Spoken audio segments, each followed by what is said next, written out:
할렐루야. 오늘도 예배 자리 나오신 여러분들을 주님의 이름으로 환영하고 또 축복합니다. 오늘 또 2024년도의 마지막 주일인데 예배 가운데도 하나님이 베풀어 주시는 놀라운 은혜로 충만하게 채워주시기를 축복합니다. 우리 이 시간 힘차게 행군 나팔 소리에 우리 찬양하면서 예배 자리로 나가겠습니다.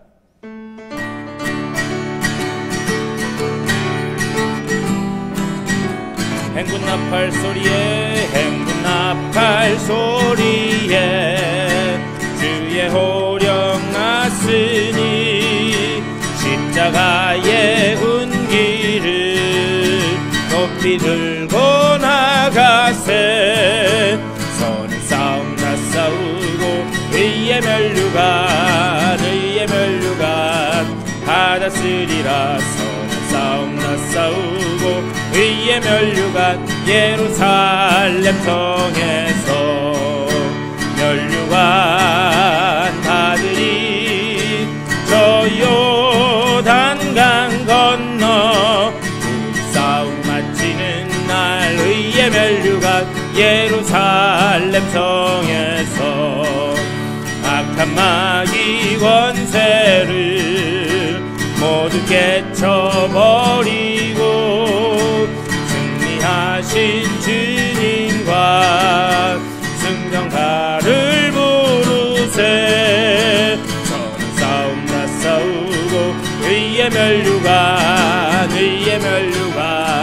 받았으리라. 저는 싸움 다 싸우고 의의 멸류관 예루살렘 성에서 멸류관 받으리. 저 요단강 건너 우리 싸움 마치는 날 의의 멸류관 예루살렘 성에서 달려갈 길 다 가고 우리 모두 마치는 주와 함께 기쁨은 용사들 하늘이세. 저는 싸움 다 싸우고 의의 멸류관 받았으리라. 저는 싸움 다 싸우고 의의 멸류관 예루살렘 성에서 멸류관 받으리. 저 요단강 건너 싸움 마치는 날 의의 멸류관 예루살렘 선한 싸움 다 싸우고 의의 멸류관 받았으리라. 선한 싸움 다 싸우고 의의 멸류관 예루살렘 성에서 멸류관 받으리. 저 요단강 건너 싸움 마치는 날 의의 멸류관 멸류관 받으리. 저 요단강 건너 싸움 마치는 날 의의 멸류관 예루살렘 성에서. 아멘. 우리 받을 그 멸류관을 우리 기쁨으로 기대하는 마음 가지고 또 주님 앞에 예배하며 나가겠습니다. 빈들의 마른 불같이 시들은 나의 영혼. 빈들의 마른 불같이 시들은 나의 영혼. 주님의 허락한 성령 간절히 기다리네. 가물어 메마른 땅에 단비를 내리시듯 성령의 단비를 부어 새 생명 주. 가물어 메마른 땅에 단비를 내리시듯 가물어 메마른 땅에 단비를 내리시듯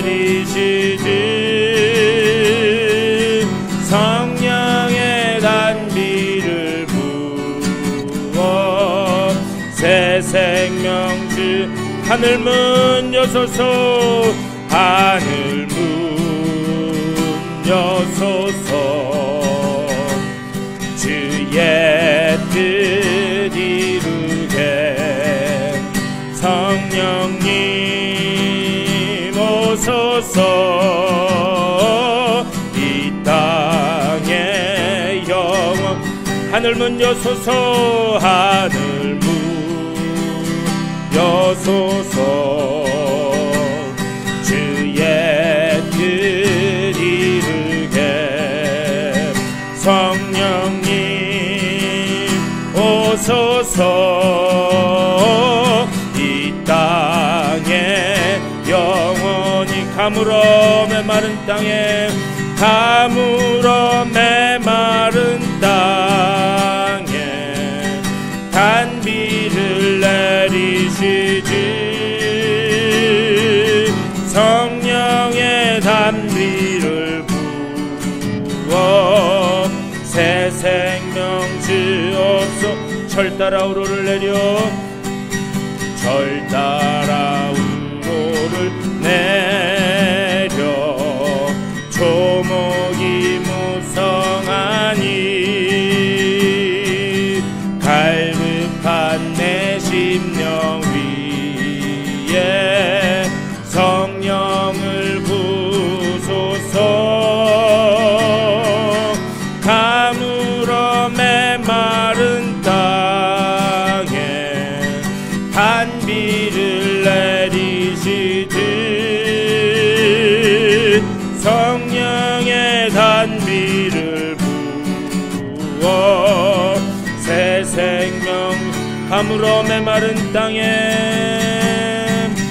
가물어 메마른 땅에 단비를 내리시듯 성령의 단비를 부어 새 생명 주 하늘 문 여소서 하늘 문 여소서 주의 뜻 이루게 성령님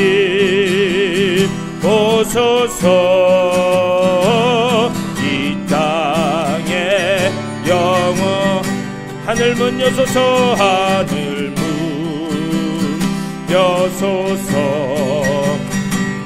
주의 뜻 이루게 성령님 오소서 이 땅에 영원히 가물어 메마른 땅에 가물어 메마른 땅에 단비를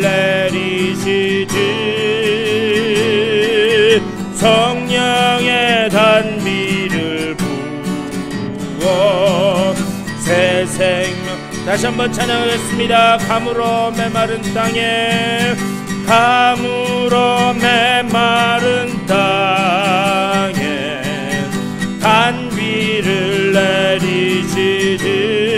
내리시듯 성령의 단비를 부어 새 생명 우리 그대로 다 같이 한 목소리로 기도하겠습니다. 이 시간 기도하실 때에 주님 한 해 동안 지켜주신 주님의 은혜를 감사드립니다.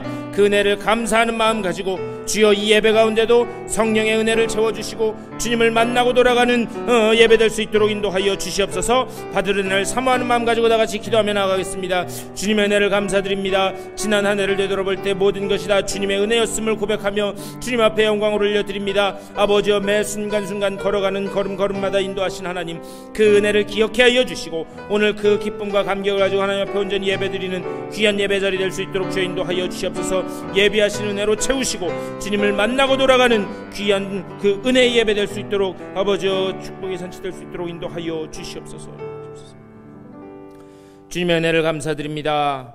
오늘 거룩하고 복된 주일, 특별히 2024년도의 마지막 주일에 주님 앞에 나와 예배하며 이 주일을 지키게 하시니 감사를 드립니다. 지난 한 해를 되돌아볼 때 우리가 걸어온 그 매 순간순간이 주님의 은혜 가운데 있었음을 믿고 감사하며 영광을 올려드립니다.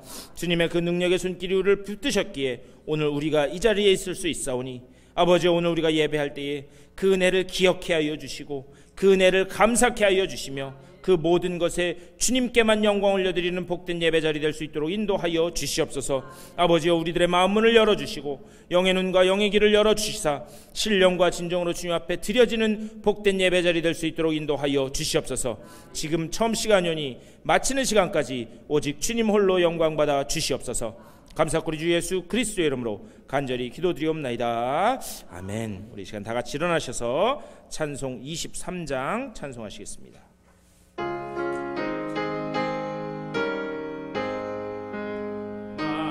입이 내게 있으면 그 입 닫아지고 내 구주 주시는 총을 늘 찬송하겠네. 내 은혜로신 하나님 날 도와주시고 그 크신 영광 널리 펴 다 알게 하소서. 내 주의 귀한 이름이 날 위로하시고 이기의 음악 같으니 잠이락 되도다. 내 죄의 권세 깨뜨려 그 결박 푸시고 이 취한 마음을 비로소 고청케 하셨네.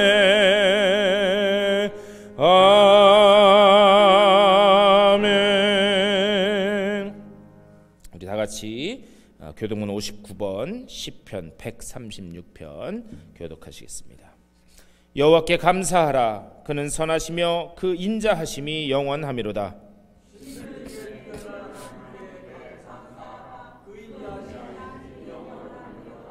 주들 중에 뛰어난 주께 감사하라. 그 인자하심이 영원하미로다.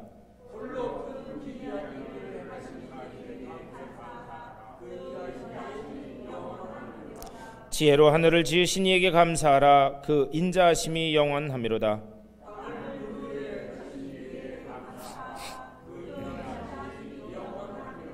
큰 빛들을 지으신 이에게 감사하라. 그 인자하심이 영원하미로다.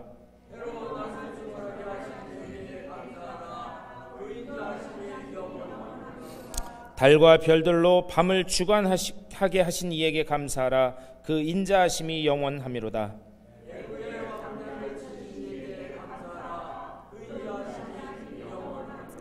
이스라엘을 그들 중에서 인도하여 내신 이에게 감사하라. 그 인자하심이 영원하미로다.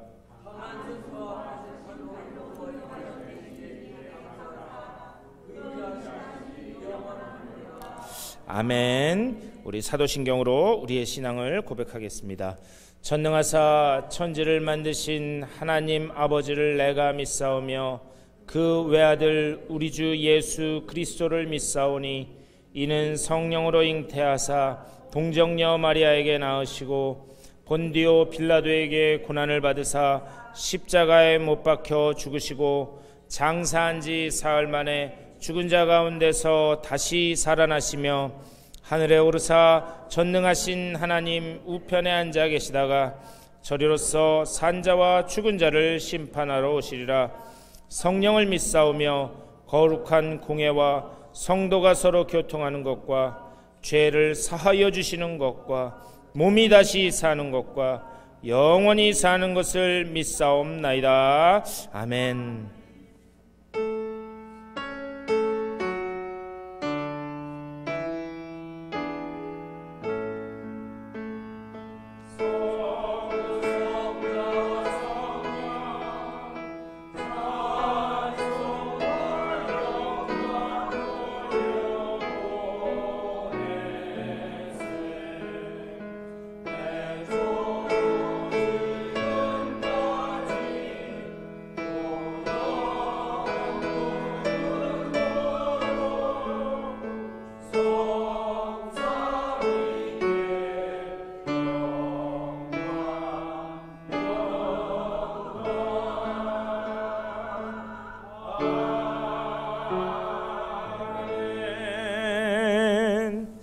자리에 앉아주시고 우리 시간 최철적 원사님 우리를 대표해서 기도해 주시겠습니다.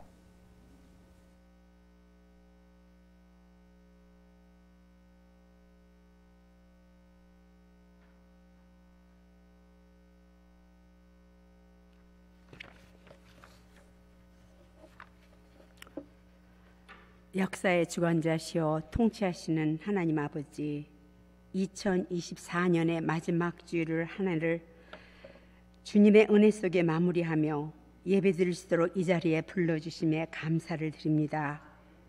주님께서 모든 순간을 지켜주시고 주님의 선하심을 경험하게 하신 은혜에 감사하며 찬양과 영광을 올려드립니다. 예배드리는 이 시간 하나님께만 영광 돌리는 복된 시간이 되게 하옵소서.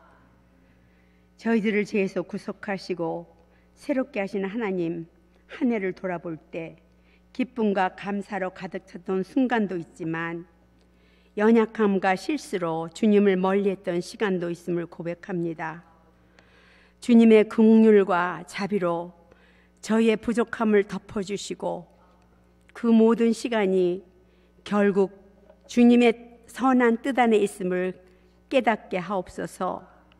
지금까지 인도하신 에베네살의 하나님, 올해를 마치며 마음 깊은 곳에서 결단합니다. 기나긴 시간 속에 우리를 이끌어 주신 주님의 손길을 바라보며 새로운 한 해를 주님께 맡기기를 소망합니다. 보라, 내가 새해를 행하리니 이제 나타날 것이라 하신 말씀 처럼 다가오는 2025년에는 주님께서 새롭게 열어가실 일들의 기대와 소망으로 가득 차게 하옵소서. 우리의 계획과 목표가 주님 뜻 안에서 이루어지게 하시고 그 과정 속에서 주님의 영광을 나타내는 삶이 되게 하옵소서. 씨를 뿌리고 열매를 거두게 하신 주님의 은혜를 찬양하며 다가올 한 해에도 그 열매를 나누는 삶이 되게 간구합니다. 주님께서 맡기신 사명을 포기하지 않고 충실히 감당함으로 말미암아 열매 맺는 한 해가 되게 하옵소서. 존귀하신 하나님 아버지, 대한민국의 은총을 베풀어 주옵소서. 이 나라 이 민족을 불쌍히 여겨주셔서 무너진 질서와 정의가 바로서게 하시고 지도자들에게 하늘의 지혜와 주님의 마음을 주셔서 하나님을 경외하고 진정 국민을 위한 정치를 할 수 있도록 이끌어 주시옵소서. 우리 사회가 정의와 평화로 가득하고 모든 국민이 평등하고 형통한 삶을 누릴 수 있도록 인도하여 주시옵소서. 주님의 몸된 교회가 2025년에는 더욱더 굳건하여서 복음을 전하며 사랑을 나누는 주님의 귀한 도구가 되기를 소망합니다. 새해에는 올해보다 더욱 성숙한 믿음을 갖게 하시고 꿈과 비전을 향해 달려가는 교회가 되게 하옵소서. 전도와 선교에 힘쓰며 주님의 사랑을 세상에 전파하는 교회가 되게 하옵소서. 특별히 교회를 이끌고 나가실 담임 목사님을 붙들어 주셔서 성령님이 이끄신 대로 알차게 이끌어 나가는 한 해가 되게 하옵소서. 성도들의 삶을 위해 기도합니다. 질병으로 인해 고통을 받는 이들을 회복시켜 주시고 슬픔 가운데 있는 자들을 위로와 평안을 주시며 물질의 어려움으로 낙심하는 이들을 일으켜 세워주셔서 각 가정마다 주님의 평강과 은혜가 넘치게 하시고 일터와 사업장에 주님의 지혜와 축복이 임하게 하옵소서. 오늘 이 예배를 통해 저희들의 심령이 새로워지고 주님의 뜻을 깨닫는 시간이 되기를 원합니다. 말씀을 전하시는 목사님의 성령의 충만함을 더하여 주시옵소서. 그 말씀을 통해 저희가 셈과 소망을 얻고 믿음의 걸음을 이어가게 하시옵소서. 교회를 위해 봉사하는 손길들 수고와 헌신이 하나님께 연락되게 하옵소서. 감사드립니다. 한 해 동안 지켜주심을 감사드리며 우리 주 예수 그리스도 이름으로 기도하옵나이다. 아멘.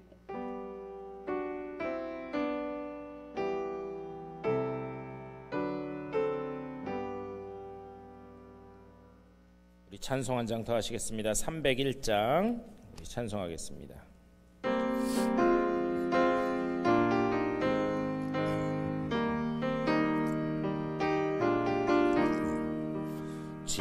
지금까지 지내온 것 주의 크신 은혜람 한이 없는 주의 사랑 어찌 이루 말하랴 자나깨나 주의 손이 항상 살펴주시고 모든 일을 주 안에서 형통하게 하시네 몸도 맘도 연약하다 새 힘 받아 살았네 물 붓듯이 부으시는 주의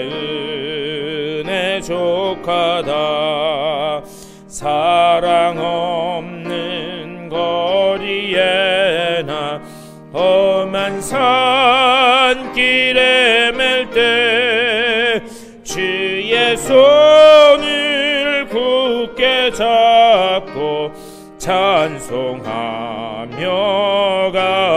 가리라 주님 다시 배올 날이 날로 다가와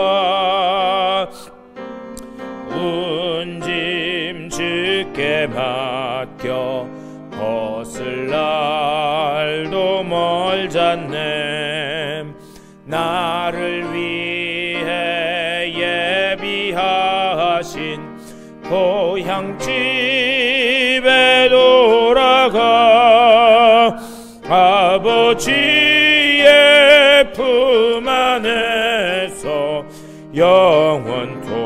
영원토록 살리라. 아멘. 오늘 예배 나오신 여러분들을 주님의 이름으로 환영하고 축복합니다. 오늘 특별히 예배하면서 우리 권순철 집사님 또 우리 권명인 집사님 우리 둘째 아드님 지금 뉴멕시코에서 공부하고 있는데 연말이라 아마 방문한 것 같아요. 우리 뜨겁게 환영으로 우리 박수로 환영해 주시기 바랍니다. 예, 감사합니다. 우리 잠깐 기도하겠습니다. 주님의 은혜를 감사드립니다. 오늘 우리가 예배하면서 주님께서 태초부터 택하시고 주의 은혜 가운데 또 주의 그 예비하심 가운데 두신 귀한 아들 우리 우진군 이렇게 보내주시고 같이 예배할 수 있도록 인도하여 주시니 감사를 드립니다.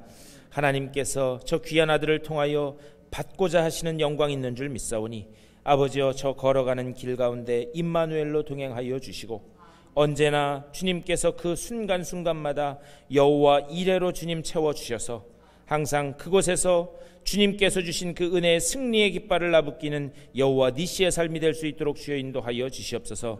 특별히 지금 공부하는 가운데 있습니다. 머리에는 주님 주신 지혜로 채워주시고 가슴 가운데는 내가 다른 사람을 이렇게 도우며 주의 영광을 드러내야겠다라고 하는 주님의 그 은혜의 비전으로 채워주시고 또 공부하는데 지치지 않도록 육체의 강건함을 허락하여 주셔서 아버지여 저 걸어가는 길 가운데 오직 주님께서 함께 하신 그 주의 영광만 드러나게 하여 주시고 주님의 존귀한 일꾼으로 준비되어 하늘나라를 위하여 복되게 쓰임받는 귀한 아들 될 수 있도록 주여 인도하여 주시옵소서.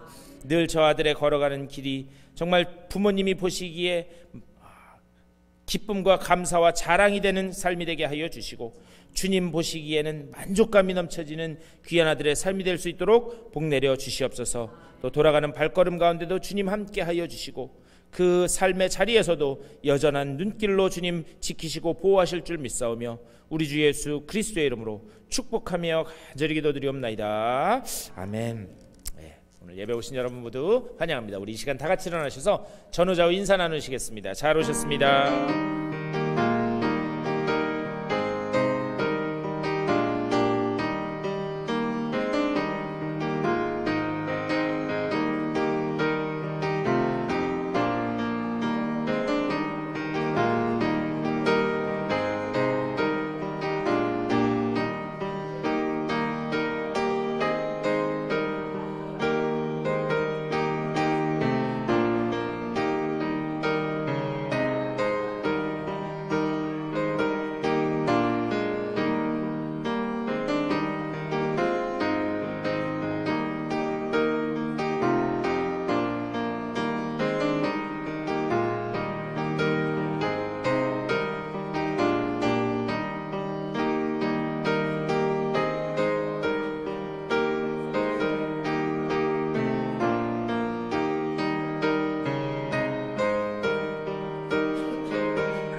아이고 감사합니다.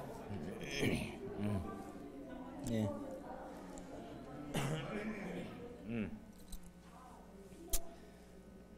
감사합니다. 또 한 해 동안 이렇게 계속 교회를 지켜주시고 여러분의 자리에 그 자리에 계셔주셔서 참 감사합니다. 오늘 마지막 송년주일인데 또 베풀어 주신 은혜를 기억하고 감사하는 복된 예배자리가 되시기를 축복합니다. 또 우리 달력 준비됐는데요. 벽걸이용도 있고 탁상용도 있습니다. 이따 예배 마치시고 친교하시고 난 다음에 가지고 가시면 되고요. 또 특별히 주변에 전도하거나 이렇게 나눠주시고 싶은 분들 있으면 우리 충분히 있으니까 가서 몇 개 여러 개 가지고 가셔서 주변에 계신 분들에게도 나눠주셨으면 좋겠어요. 제가 이렇게 몇 집을 이렇게 방문해 보니까 달력이 이렇게 딱 있는데 그 교회 이름 이렇게 딱 써 있는 거 보니까 저분은 저 교회 다니시는구나 이걸 알겠더라고요. 예. 미국 교회 다니시는 분들, 특별히 한국 분들은 미국 교회는 달력 안 주잖아요. 그러니까 가서 그거 자꾸 보면 이게 최면이 드는 거예요. 예? 아니 그분들이 그 교회에서 열심히 헌신하시는 것도 참 은혜롭고 감사한 건데 저기 뭐죠? 송충이는 솔잎을 먹다. 한국 사람은 한국 교회 나와야 돼요. 네, 이게 너무한 거 하나님 보시기엔 아닌데 이게 제 욕심인지 모르겠습니다. 하여튼 그렇게 해서 전도하시라. 네, 그 말씀으로 말씀드리는 겁니다. 그리고 제가 우리 11월달에 내년도 목회계에 가면서 우리 송구영신 예배와 이 특별 새벽기도 하자 그랬잖아요. 이제 줌으로 하려고 그러는데 내일부터 줌으로 하려고 그래요. 그러니까 오늘은 12시 넘으면 커피 드실 생각하지 마시고 참으시고 5시 반에 우리 줌으로 하는데 여러분들 아마 익숙하지 않으실 거예요. 그래서 그거 다 이미 만들어 놓고 했는데 이따가 친교하신 후에 저 식사 다 마치시고 줌을 어떻게 다운로드를 받아서 어떻게 들어가는지 그런 것들 다 제가 아주 세세하게 설명을 드릴게요. 그러니까 일단 친교 마치시고 뭐 그거 10분이면 될 테니까 그렇게 해서 같이 줌으로 내일부터 새벽기도 할 수 있도록 하고 월요일 금요일까지는 5시 반, 토요일은 6시 이렇게 해서 하고 1월 1일은 새벽기도가 없습니다.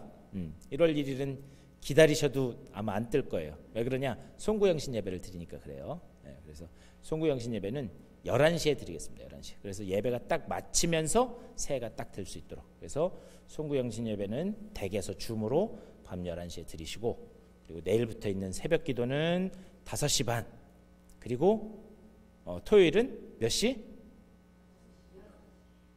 8시요? 네, 토요일은 6시. 송구영신 예배는 11시. 뭘로 드린다고요? 줌으로. 제가 왜 이렇게 자꾸 하냐면 계속 이게 뇌리에 박힐 때까지 우리 교회가 좀 연식들이 다 있잖아요. 예, 그러다 보니까 계속 반복해서 하는 거예요. 예, 제가 이따가 또 말씀드리도록 하겠습니다. 예, 다른 광고들은 주보를 참조해 주시고 우리 하나님의 말씀 보시겠습니다. 오늘 우리에게 주시는 하나님의 귀한 말씀은 신약성경 요한복음 21장 15절에서 23절까지의 말씀입니다. 요한복음 21장 15절에서 23절까지의 말씀 우리 화면을 보시면서 한 절씩 교독하시겠습니다. 그들이 조반 먹은 후에 예수께서 시몬 베드로에게 이르시되 요한의 아들 시몬아 내가 이 사람들보다 나를 더 사랑하느냐 하시니 이르되 주님 그러하나이다. 내가 주님을 사랑하는 줄 주님께서 아시나이다. 이르시되 내 어린 양을 먹이라 하시고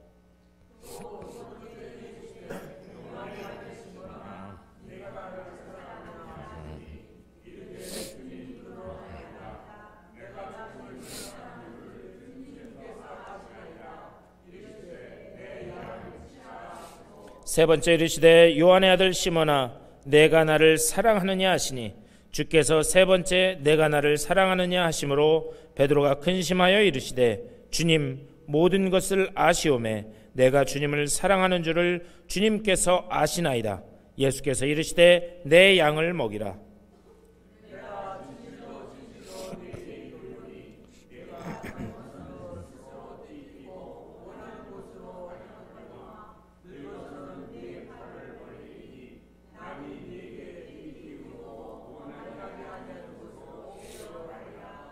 이 말씀을 하심은 베드로가 어떠한 죽음으로 하나님께 영광을 돌릴 것을 가리키심이로라. 이 말씀을 하시고 베드로에게 이르시되 나를 따르라 하시니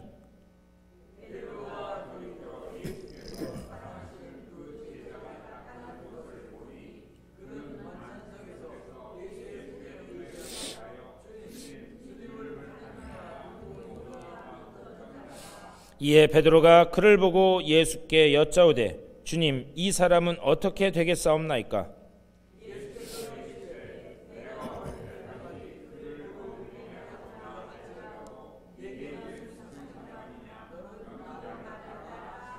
23절 우리 다 같이 읽겠습니다. 이 말씀이 형제들에게 나가서 그 제자는 죽지 아니하겠다 하였으나 예수의 말씀은 그가 죽지 않겠다 하신 것이 아니라 내가 올 때까지 그를 머물게 하고자 할지라도 내게 무슨 상관이냐 하신 것이로라. 아멘. 우리 오늘 말씀 가지고 또 말씀 나누도록 하겠습니다. 우리 2024년도의 마지막 주일인데요. 지난 한 해를 되돌아보면 즐거웠던 때도 있었고 괴로웠던 때도 있고 슬펐던 때도 있고 또 도저히 앞이 보이지 않는 아주 그냥 깜깜한 그런 한밤중 같은, 또 안개가 짙게 껴있는 것 같은 그런 때도 아마 있었을 겁니다. 특별히 어제 여러분 뉴스 다 보셨죠? 한국에서 성탄절 그 기간에 따뜻한 동남아에서 연휴를 보내고 오던 분들이 비행기가 그냥 착륙하다가 안 돼서, 그래서 181명이 탔는데 2명만 구조되고 그 모든 분들이 다 세상을 떼는 그런 안타까운 사고가 벌어진 거 여러분 아마 보셨을 겁니다. 자, 그런 거 보면은요, 우리가 하루하루 살아간다는 것도 대단한데 한 해를 이렇게 잘 지내왔다라고 한 것도 정말 엄청난 일이다라고 하는 그런 생각이 듭니다. 이게 얼마나 대단한 일인가. 하지만 어떤 상황이 있었든지 간에 하나님은 여전히 여러분과 함께 하셨고 능력의 손으로 붙들고 계셨는 줄 믿습니다. 그러니까 우리가 오늘 여기서 예배 드릴 수 있는 거예요. 다만 부탁드리기는 지난 한 해 동안 붙들어 주신 그 주님의 은혜가 새롭게 허락될 그 한 해 가운데도 여전한 손길로 또 놀라운 은혜로 함께 하여 주시기를 간절히 축원합니다. 오늘 우리가 요한복음 21장 말씀을 읽었어요.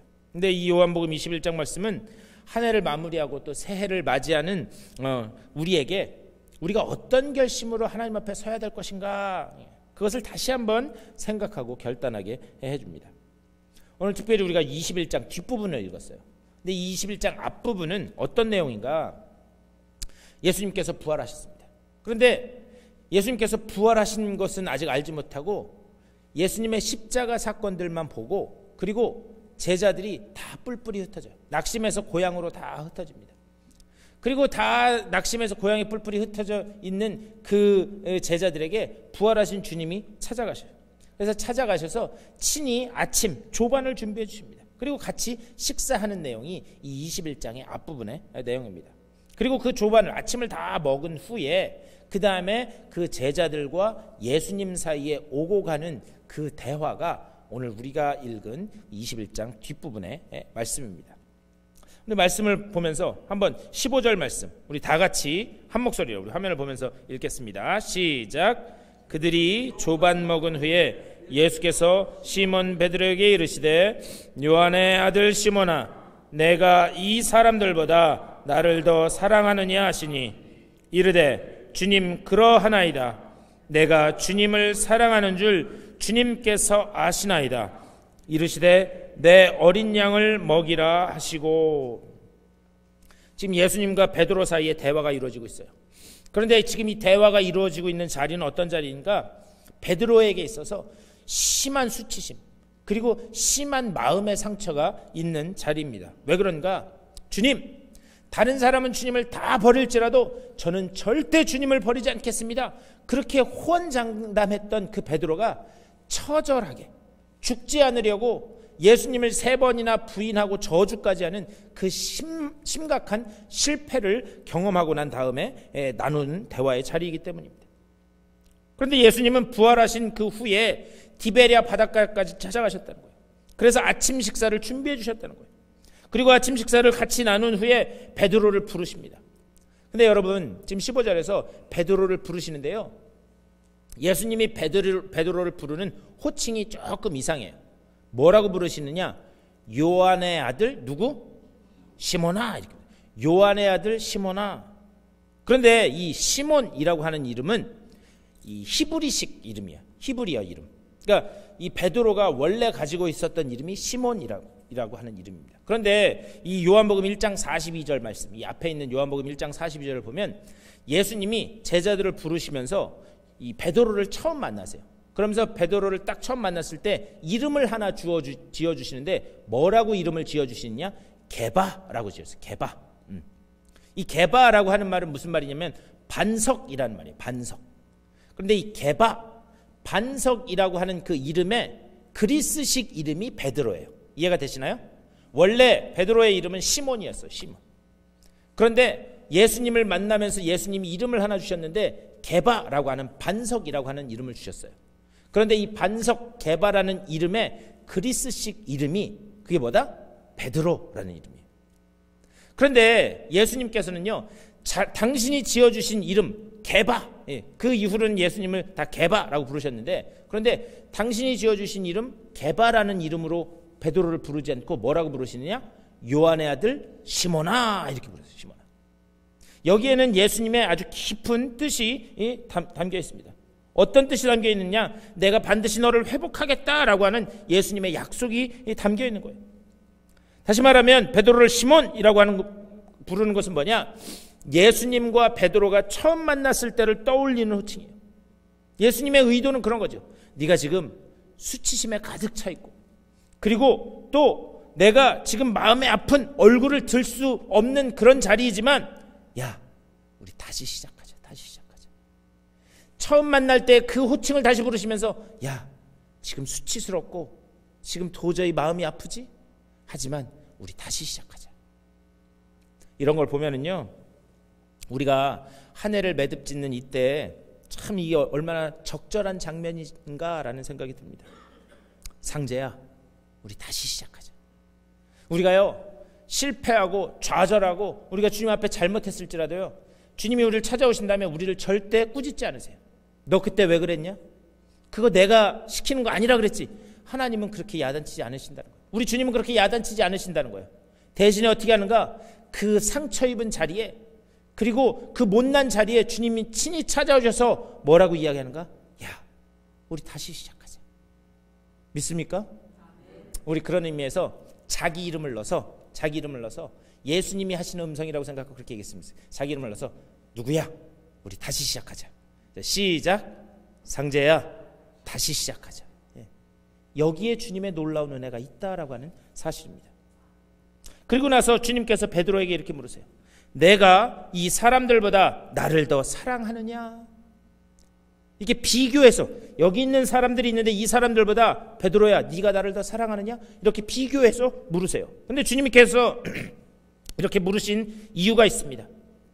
왜 그런가? 베드로는요, 항상 주님을 따라다니는 동안 그가 어떤 식으로 이야기했냐면 자기와 주변에 있는 사람들을 비교해서 항상 이야기를 했어요.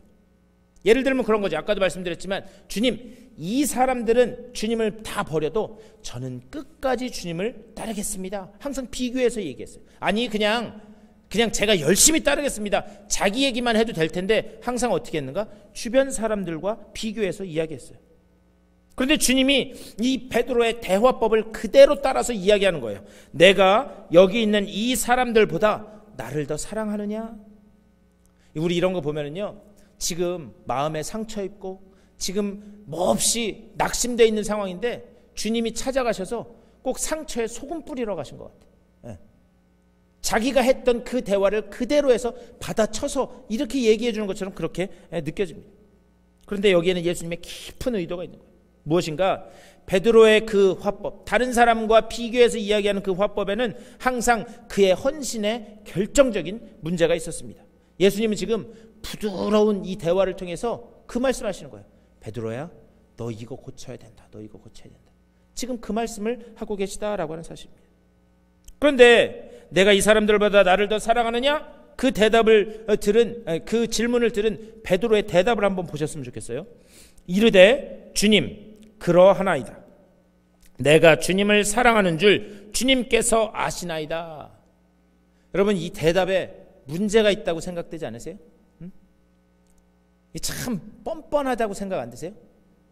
저만 그런 생각. 아니, 불과 얼마 전에 나 저 사람 모른다 그러면서 아주 저주까지 퍼붓고 예수님을 배반하고 갔던 사람인데, 부활하신 주님께서 친히 찾아오셔서 베드로야, 여기 있는 사람들보다 나를 더 사랑하냐 했는데, 거기다 대고 얼굴 탁 들고 뭐라 그래요? 주님, 내가 주님 사랑합니다. 이게 참 뻔뻔한 그런 모습이 아닌가. 아니, 저 같았으면 그랬을 것 같아요. 제가 만약에 이런 자리가 있었다면, 주님, 제가 지금 면목이 없습니다. 제가 아니, 사람이라면 그래야 되는 거 아니에요? 이런 생각 저만 하는 거예요? 성경책 읽을 때 까만 건 글씨고 하얀 건 종이, 그렇게 읽으세요? 아니, 이 대화에 몰입을 해서 봐야지. 아니, 저 같았으면 주님, 저는 도저히 얼굴을 들 수가 없습니다. 면목 없습니다. 그러니까 저는 글렀으니까 저한테 오지 마시고 딴 사람 찾아보세요. 저 같았으면 그랬을 것 같아요. 그런데 주님은 뭐라고 그러시냐? 찾아오셔서 뭐라고 말씀하시는가? 내 양을 먹이라. 내 양을 먹이라. 다시 말하면 주님께서 그 베드로에게 사명을 주시는 거예요. 사명. 도대체 이게 어찌된 일인가? 과연 주님과 베드로, 예수님과 베드로의 이 관계를 어떻게 우리가 이해할 수 있을까? 우리 그렇잖아요. 사람도 자기 등에 칼 꽂은 사람, 그런 사람 다시는 안 보잖아요. 그런데 칼 꽂은 그 사람을 찾아오신 거예요, 주님께서. 그리고 다시 내 양을 먹이라 사명을 부여해 주신다. 과연 이거를 어떻게 이해할 수 있을까? 제가 말씀을 준비하면서 가만히 생각하다가, 이거는 부모 자식 간의 관계로 이해하지 않고서는 도저히 이해할 수 없다라는 그런 마음이 있었습니다. 이게 무슨 말인가? 부모는요, 자식들의 못난 거, 자식들의 수치스러운 거 다 알아요. 여러분도 그러시죠? 자녀들 이렇게 키우면서 그 자녀들이 못났던 거, 그 자녀들이 잘못하고 부끄러웠던 거 다 기억합니다. 그럼에도 불구하고 부모들은 항상 자녀들에 대한 기대와 믿음을 저버리지 않아요. 그렇죠? 내 자녀들이 좀 못났어도 그 자녀에 대한 기대와 신뢰를 절대 저버리지 않습니다. 정화가 어렸을 때 뭐 지금은 그래도 점점 나아가고 있는데, 하여튼 사고를 많이 치고 다녔어요. 사고를 많이 치는데, 한 번은 우유컵을 들고 가는데, 우유 잔을 이렇게 들고 가면 되는데, 지가 가지고 있는 무슨 책 같은 거 위에 우유잔을 올려놓고 걸어서 계단을 내려가는 거예요. 에? 어른도 힘든데 애들이 내려가다 어떻게 했겠어요?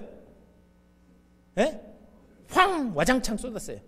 그래갖고 제가 와장창 쏟은 걸 제가 1층에서 보고 있다가 제가 뭐라 그랬냐면, 너 그럴 줄 알았다. 여러분들도 그렇게 하시죠? 아닌가? 여러분들은 안 다쳤니? 우리 교육분들은 그렇게 하실 것 같아요. 안 다쳤지? 아빠가 치울게, 엄마가 치우게, 이렇게 하셨을 것 같아요. 근데 저는 못된 아빠라서, 너 그럴 줄 알았다. 제가 그랬어요. 그랬더니 그 대답이 아주 가관이었습니다. 그럴 줄 알았으면 진작에 하지 말라고 얘기를 했었어야죠. 저한테 그러더라고. 어린 놈이. 제가 그거 보고 그 얘기를 하면서 빵 터졌어요. 근데 그 모습을 옆에서 보고 있던 저희 집사람도 빵 터져서 웃었어요. 그리고 저희 집사람이랑 저랑 치웠습니다. 그러고 난 다음에 이제 저희 애가 그렇게 하는 거 보고 올라갔어요. 근데 저희 집사람이 빙그레 웃으면서 저한테 그래요. 나는 제가 커서 어떤 사람이 될지 너무나 기대가 돼.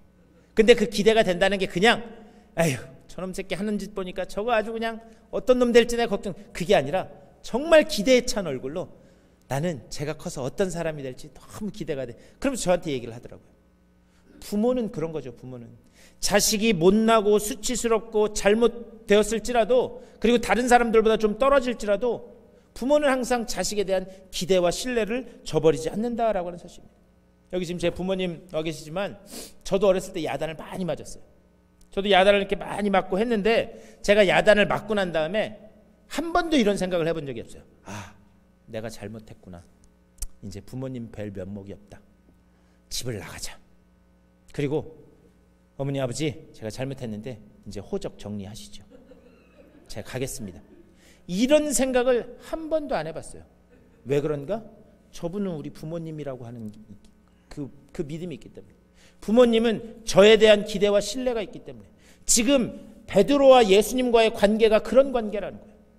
비록 베드로가 예수님을 배반하는 그런 수치와 못남과 면목 없는 자리에 있지만 그래도 주님께서 이 사람들보다 나를 더 사랑하니 할 때 주님 면목 없지만 주님 아시잖아요. 제가 주님 사랑하는 거 아시잖아요. 지금 그 이야기를 예수님께서 베드로에게 하고 있다라고 하는 사실입니다. 지금 베드로가 주님이 하시는 이 사랑을 고백할 수 있었다라고 하는 것은 그가 완전했기 때문에, 그가 온전했기 때문에 드리는 고백이 아니에요. 우리도 한 해를 되돌아보면 하나님 앞에 온전치 못한 것, 그리고 또 얼굴을 들 수 없는 그런 기억들 많이 있지 않습니까? 저는 하나님 앞에도 얼굴을 들 수 없지만 여러분 앞에서도 얼굴을 들 수 없어요. 왜? 어제 새벽에 넥타이까지 다 메고 새벽기도 하려고 교회에 딱 와서 차문을 열고 저 문 앞에 열쇠를 딱 찾았는데 열쇠가 없어. 아이고 열쇠 어디 갔나? 그러고 봤더니 열쇠를 사무실에 넣어놓고 문을 잠고 온 거예요. 그래가지고 제가 어제 새벽에 올렸잖아요. 제가 열쇠가 사무실에 있어서 그 새벽기도 못해서 너무 죄송하다고. 진짜 좀 죄송한, 얼굴을 들 수 없는 그런 기억들이 지난 한 해를 되돌아보면 우리 속에 많이 있다라고 하는 그런 사실입니다.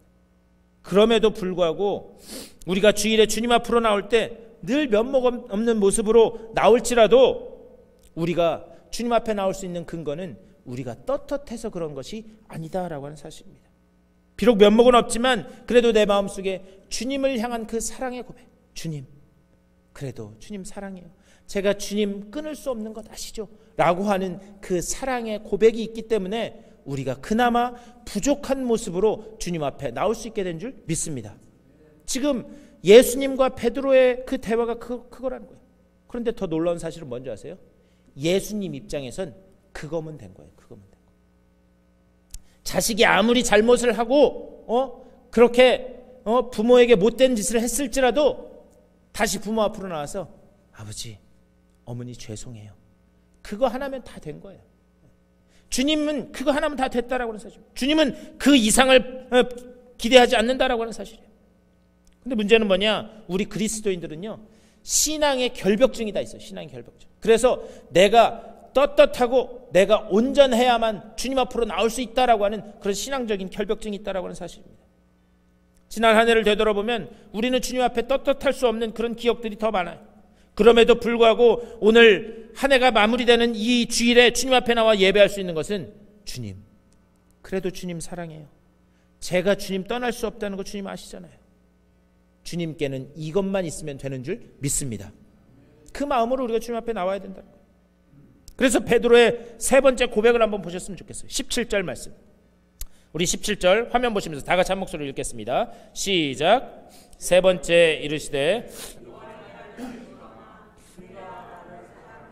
하시니 주께서 세 번째 내가 나를 사랑하느냐 하심으로 베드로가 근심하여 이르되 주님, 모든 것을 아시오매 내가 주님을 사랑하는 줄을 주님께서 아시나이다.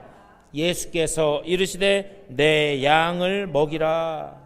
주님께서 자꾸 물어보시는 거예요. 그러니까 자꾸 물어보시니까 근심하는 겁니다. 뭐라고 근심하면서 대답하느냐? 주님, 모든 것을 아시오매. 모든 것을 아시오매. 그럼 주님이 뭘 알고 계시다라는 말인가? 얼마 전에 주님 가슴에 비수를 꽂은 것을 예수님 아신다는 거예요. 그리고 예수님 아시기 전에 본인이 더 잘 알고 있다라는 사실입니다. 주님 아시면서 왜 그러세요? 제가 주님 앞에 무슨 짓을 했는지 주님 아시면서 왜 그러세요? 그런데 참 놀라운 사실은 뭔지 아세요? 이 예수님과 베드로의 사이에 둘 사이를 그 누구도 깨부술 수 없는, 그 어떤 것도 비집고 들어갈 수 없는 주님 쪽에서의 어떤 꽉 붙들고 있는 무언가가 있다라고 하는 사실입니다. 그런데 주님은 세 번에 걸쳐서 내 양을 먹이라, 내 양을 치라, 다시 내 양을 먹이라 말씀하세요. 그러면 왜 세 번에 걸쳐서 이 말씀을 하고 계시는가? 그것은 베드로의 과거를, 아니 베드로로 대변되는 우리들의 과거를 다시 한번 일깨워주기 위함입니다. 무슨 말이냐면 첫 번째로 내 양을 먹이라 말씀하셨어요. 내 양을 먹이라. 이것은 마태복음 8장 30절 말씀에 보면은요, 마태복음 8장 30절 그 이하에 예수님께서 가다라라고 하는 지방에 이렇게 가시는데 거기에 귀신 들린 사람이 쇠사슬에 묶여 있었어요. 그래서 여러분 잘 아시는 것처럼 그 귀신을 쫓아서 돼지떼에게 들어가게 해서 이렇게 가서 죽게 됩니다. 그런데 거기에서 뭐라고 8장 30절에 뭐라고 기록되어 있느냐? 마침 멀리서 많은 돼지떼가 먹고 있는지라 이렇게 얘기해요. 그런데 이 8장 30절에 돼지떼가 먹고 있었다라고 하는 그 먹다라고 하는 단어와 여기서 내 양을 먹이라라고 하는 단어가 똑같은 단어입니다. 다음으로 그것을 기억하시죠. 다음으로 누가복음 15장 15절 말씀 보면은요. 누가복음 15장 15절 말씀. 거기에서 이렇게 말씀해요. 가서 그 나라 백성 중 한 사람에게 붙여사니 그가 그를 들로 보내어 돼지를 치게 하였는데, 이 얘기는 무슨 얘기냐면요. 여러분 잘 아시는 돌아온 탕자에 관한 그런 이야기입니다. 어떤 집에 아들이 둘이 있었는데 둘째 아들이 아버지가 버젓이 살아계시는데 아버지 저한테 앞으로 주실 유산 주십시오 이렇게 얘기하는 거예요. 근데 유대인들은 아버지가 죽기 전에는 절대 유산을 물려주지 않았습니다. 아버지가 버젓이 살아계시는데 제 유산 주십시오. 이거는 뭐랑 똑같았느냐? 아버지 그냥 빨리 돌아가세요. 빨리 돌아가세요. 네. 그런데 이러한 모습은, 이런 폐륜적인 모습은 신명기 율법에 의하면 돌로 쳐서 죽여도 상관이 없는 그런 범죄였습니다. 그런데 어떤 일에서든지 아버지가 유산을 물려줘요. 그리고 그 돈을 가지고 외국으로 갑니다. 그리고 거기서 다 탕진해. 다 탕진하고 난 다음에 먹을 것이 없어서 어떻게 하느냐?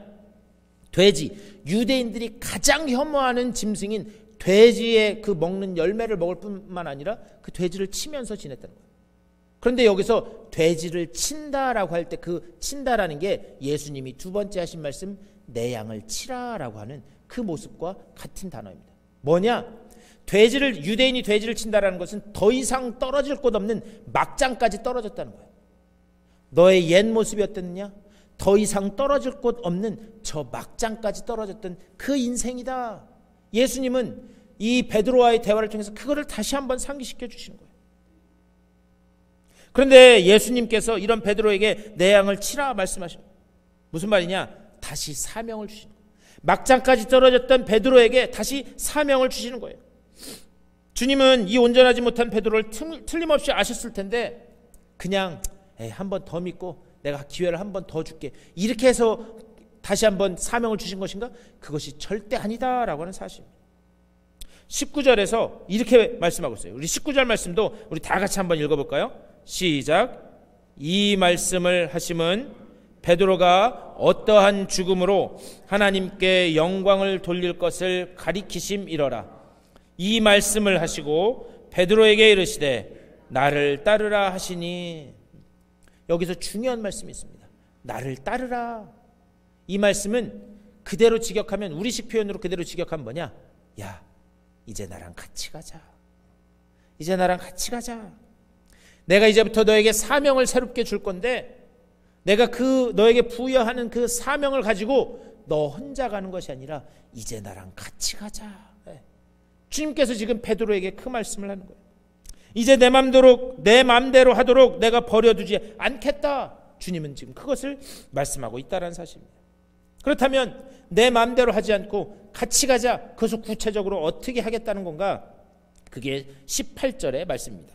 우리 18절도 다 같이 한번 읽어보겠습니다. 시작. 내가 진실로 진실로 내게 이르노니 내가 젊어서는 스스로 띠뛰고 원하는 곳으로 다녔거니와 늙어서는 내 팔을 벌리리니 남이 내게 띠띠우고 원하지 아니하는 곳으로 데려가리라. 아멘. 여기 18절 보면은요, 베드로의 젊었을 때의 모습과 이 늙어서의 모습 두 개를 구분해서 이야기합니다. 젊은 날의 베드로는 어떻게 했는가? 항상 능동적으로 살았다는 거예요. 스스로 띠뛰고 자기가 원하는 곳으로 다니고 항상 호언장담하면서 그렇게 살았다는 거예요. 그런데 여기에 문제가 있는데, 그것을 주님을 따르면서 했던 것인데 거기에 문제가 뭐냐? 그 중심에는 항상 자아가 있었다라는 사실입니다. 항상 자기 중심으로 모든 것을 하면서 자기 열심을 가지고 주님을 따랐다라고 하는 사실이에요. 반면에 늙어서는 어떻게 하는가? 다른 사람이 띠를 띄우고 내가 원하지 않는 곳으로 가게 하겠다. 주님은 말씀하고 있는 거예요. 네가 젊어서 나를 따를 때 네 열심을 가지고 네 책임감을 가지고 했다면 이제부터 내가 늙어서는 다른 사람이 너에게 띠를 띄우고 내가 원하지 않는 곳이라도 내가 보내도록 하겠다. 주님은 그것을 말씀하시는 거예요. 그러면서 내가 너와 함께 하겠다라고 하는 말씀을 지금 하고 있다라는 사실입니다. 우리가 성숙이라는 게 뭔가? 성숙이라고 하는 것은 나이가 들수록 이 세상에서 내 맘대로 할 수 있는 것이 아무것도 없다라는 것을 깨닫는 것, 그것이 성숙이 아닌가 생각을 해요. 성숙이 뭔가? 나이 들면서 인생을 하루하루 살아가면서 내 뜻대로 할 수 있는 것이 아무것도 없구나라는 것을 깨닫는 것. 그렇기 때문에 그렇게 성숙한 사람은, 특별히 신앙적으로 성숙한 사람은 주님 앞에 맡길 수밖에 없다는 거예요. 왜? 내 뜻대로 할 수 있는 게 아무것도 없다는 것을 깨닫기 때문이에요. 젊은 날에는 우주가 다 내 중심으로 돌아가는 것 같아요. 그런데 사도행전에 기록된 늙은 날의 베드로의 모습을 한번 보셨으면 좋겠어요. 그는 자기가 원하지 않는 곳으로, 성령께서 인도하시는 곳으로 다니게 됩니다. 그리고 결국 어떻게 되는가? 자신의 팔을 벌리게 돼요. 여기 18절에서 내가 팔을 벌린다라고 하는 말은 뭐냐? 그가 어떻게 죽을 것인가? 결국 그도 십자가에 달려 순교하게 됩니다. 그런데 그가 십자가에 순교하여 달릴 때에 주님께서 저렇게 십자가에 똑바로 달려서 돌아갔는데 나는 그렇게 달릴 수 없는 그런 존재이다 라고 해서 그가 머리를 땅으로 하고 거꾸로 달려서 순교했다라고 하는 그런 초대 교회의 그 기록들이 많이 존재해요. 무엇인가? 늙어서는 다른 사람이 너를 띠띠우고 네가 원하지 않는 곳으로 갈 것이다. 그 말씀이 이렇게 이루어진다는 거예요.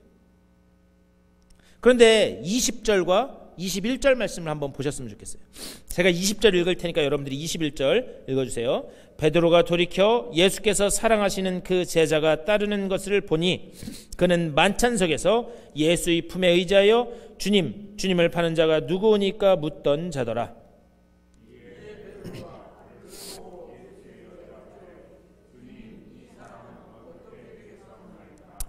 여기에서 예수께서 사랑하시는 제자, 이것은 요한 자신을 지금 가리키는 말입니다. 그런데 지금 21절 말씀 보면은요, 지금 누구와 누구를 비교해서 또 얘기하는가? 베드로가 자기 자신하고 예수님께서 사랑하시는 제자 요한하고를 비교해서 이야기하는 거예요. 뭔가 이 사람은 어떻게 되겠습니까? 자기와 다른 사람을 항상 또 비교해서 이야기하는 거예요. 이런 걸 보면은요, 사람이 잘 안 바뀌어요, 참. 그래서 주님이 대답하시는 거예요. 22절 말씀. 예수께서 이르시되 내가 올 때까지 그를 머물게 하고자 할지라도 내게 무슨 상관이냐? 너는 나를 따르라 하시더라. 이게 무슨 말이냐면, 쉽게 풀어서 설명을 드리면 요한은 죽지 않을 거라는 거예요. 그는 안 죽을 것이다. 그랬더니 베드로가 그 요한은 죽지 않을 거다라고 하는 그 이야기를 듣고 난 다음에 하는 얘기가 23절의 말씀입니다. 23절 다 같이 읽어보세요. 시작.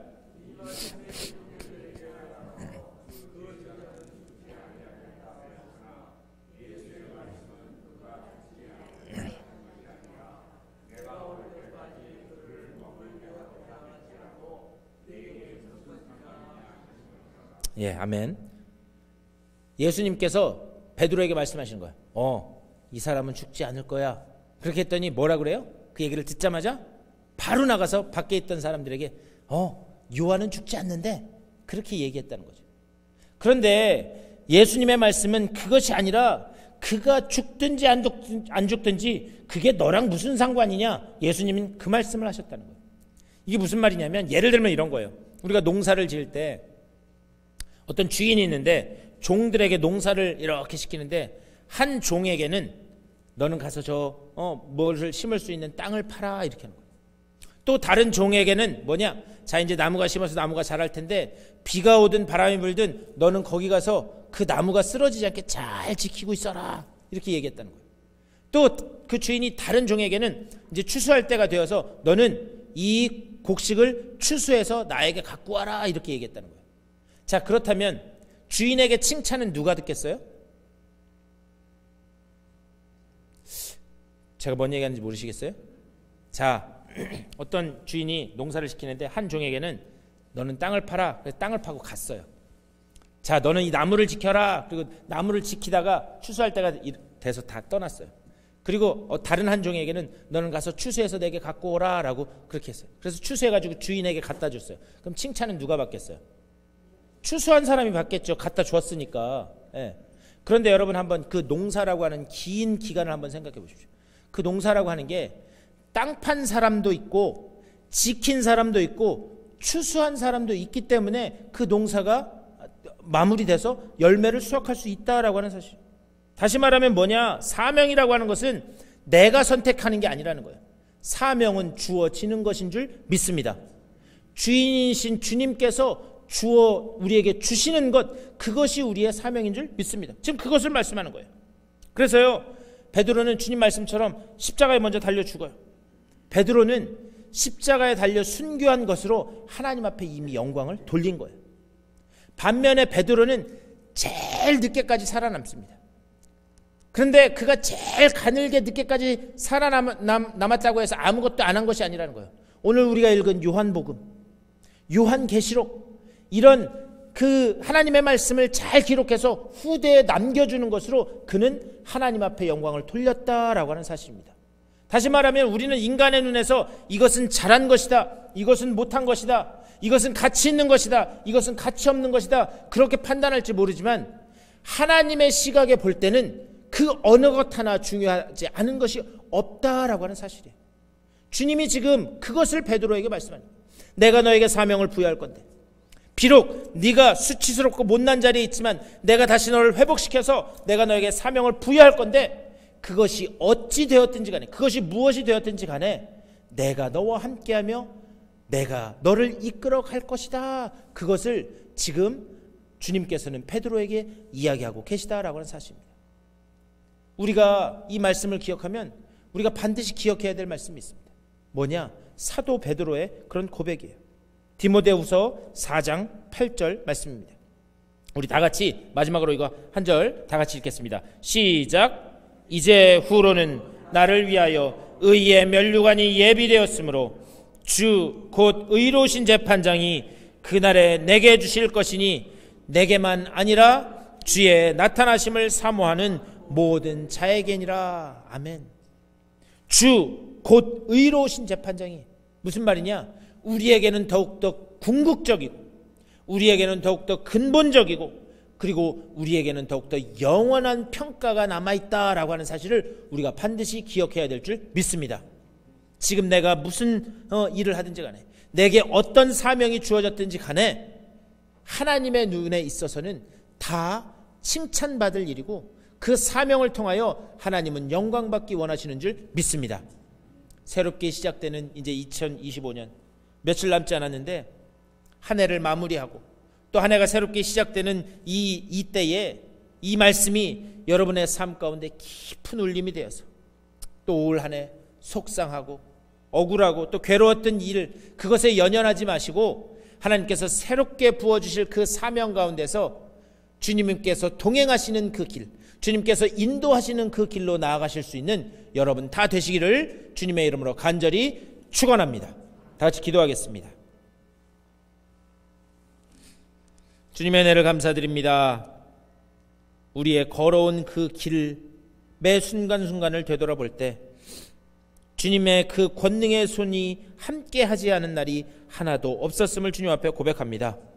그 은혜의 손길을 우리가 감사케 하여 주시고 그 은혜의 손길에 붙들려 주님께서 이끄시는 대로 새롭게 주어질 2025년에는 그 길로만 나아가는 우리가 될 수 있도록 인도하여 주시옵소서. 여전히 부족하고 여전히 온전하지 못한 모습일지라도 아버지 되시는 하나님 앞에 온전히 엎드리고 아버지 되신 그 하나님의 보호하심과 인도하심을 맛보는 복된 한 해 될 수 있도록 주여 인도하여 주시옵소서. 이 믿음에 온전히 붙들리는 우리가 되게 하여 주시옵소서. 감사하고 우리 주 예수 그리스도의 이름으로 간절히 기도드리옵나이다. 아멘. 우리 다 같이 일어나셔서 준비하신 예물 하나님 앞에 봉헌하겠습니다.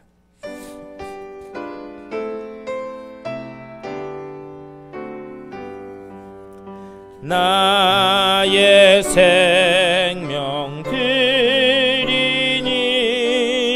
주여 받아 주셔서 세상 살아갈 동안 찬송하게 하소서. 나의 생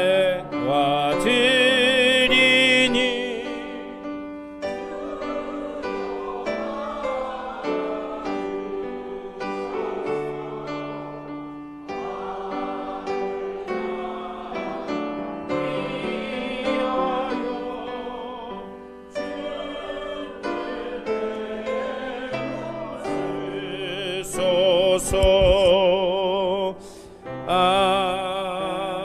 아멘.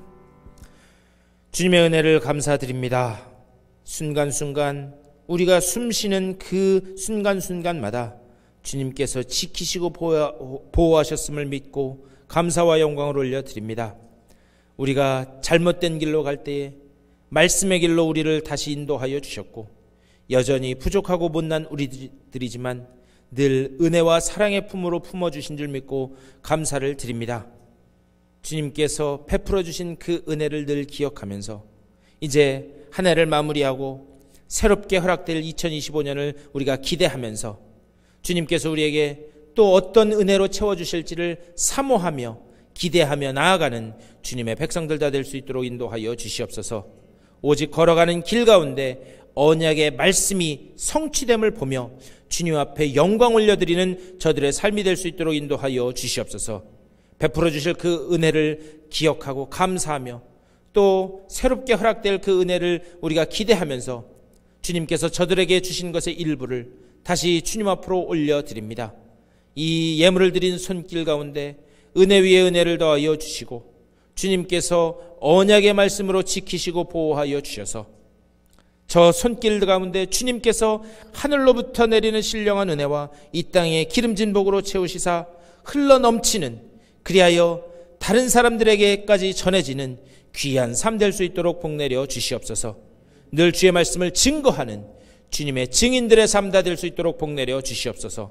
저들의 가정과 자녀들과 하는 일들 가운데도 하나님이 함께 하시는 증거가 계속해서 드러나고 찬양의 입술이 열려지는 복된 삶 될 수 있도록 인도하여 주시옵소서. 예물이 쓰여지는 곳마다 오직 주님은 영광 받으시고 또한 죽어가던 영혼들이 주님 앞으로 돌아오는 귀한 역사가 나타날 수 있도록 복내려 주시옵소서. 감사드리주 예수 그리스도의 이름으로 축복하며 간절히 기도드리옵나이다. 아멘.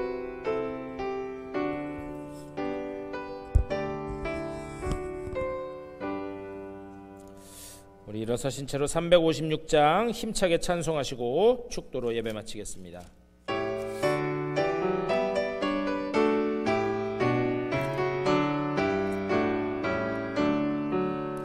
주 예수 이름 소리 높여 찬송 드리니 그 거룩하고 크신 영광 널리 퍼지네. 나의 영혼 싸울 때, 나의 영혼 싸울 때 주 나의 대장 되시사 나를 인도하소서. 큰 죄에 빠져 종된 백성 놓아주시고 그 영광 나라 백성 되게 하여 주소서. 나의 영혼 싸울 때, 나의 영혼 싸울 때 주 나의 대장 되시사 나를 인도하소서. 내 영의 원수 이기림을 누가 주시랴.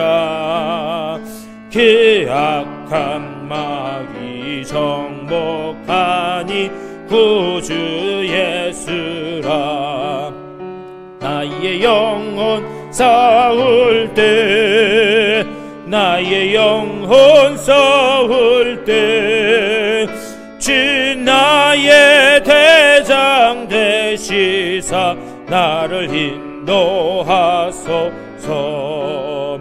내 사망 고통 면케하사 새 사람 되고 새 힘을 주사 승리 생활하게 하소서. 나의 영혼 싸울 때, 나의 영혼 싸울 때 주 나의 대장 되시 주시사 나를 인도하소서.